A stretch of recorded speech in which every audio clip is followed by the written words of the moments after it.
Good shot, kid. I think you got him. Good shot, kid. I think you got him.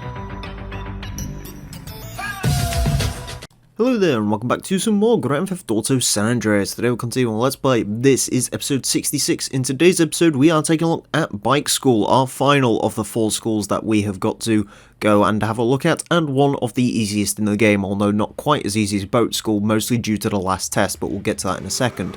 Anyways, our first test is the 360. This one very similar to the one that we did in Car School, simply a case of spin once and then stop, and that's your 100% gold done. Again, we are doing this to full golds. You don't need to do full golds in order to get this completed for 100%. However, we're going to do it this way because we're maniacs. Anyways, test number 2 is the 180. Essentially the biggest challenge with this one, and indeed all the Bike School tests, is just trying to stop the bike directly in the middle. You essentially want your front fairing facing the front cone, and then you want to stop directly in the middle of the 2 cones, and that's how to get maximum points and thus getting your gold. Wheelie, pretty simple, just don't go too mental on the wheelie. It doesn't need to be a full-on wheelie that holds, as long as it's sort of just the wheels in the air through the cone section. That is enough to complete it, so just simply tapping the joystick should be able to get that one done nicely. Jump and stop, very, very simple, just a case of stopping directly in the zone. Very, very easy one there, nothing to really talk about on that one.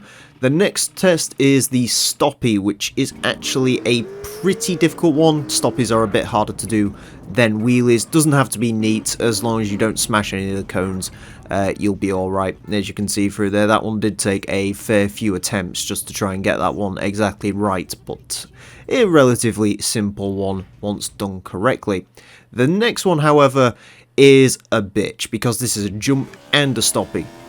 So you need to perform this jump and then also stoppy into the stop zone. As you can see, I kind of got lucky there. Essentially the test will kind of stop the bike if it's within the cones, which is the way I had to do it. Essentially, it's just a case of trying to get lucky, honestly, and that's the way to do that one. And with that, Bike School is complete. Your rewards for this are, well, you get the freeway motorbike if you do all bronzes, which of course is a motorbike which is fairly common for most of the game. With silvers, you get the FCR 900, which is probably the second best bike in the game, and definitely the best sounding bike in the game. Looks like an old Honda racing motorbike. And finally, for all golds, you get, of course, the infamous NRG 500, which we should all be very used to by this point. Anyways, that's it for this episode. Thank you all very much for watching. Next time, I'm going to put our bike skills to the test with the dirt track, so join us for that. Until then, farewell. Speeding all around. The Naked 47 got the power and it's bound to move any mother that gets in my way. Just another power machine on the freeway. Riding with me, there's my MC homeboy. Knowing the rules ain't part of his program. Finding the right way around this map might be pretty hard, cause he's fucked on crack. Gee, Grand Theft Auto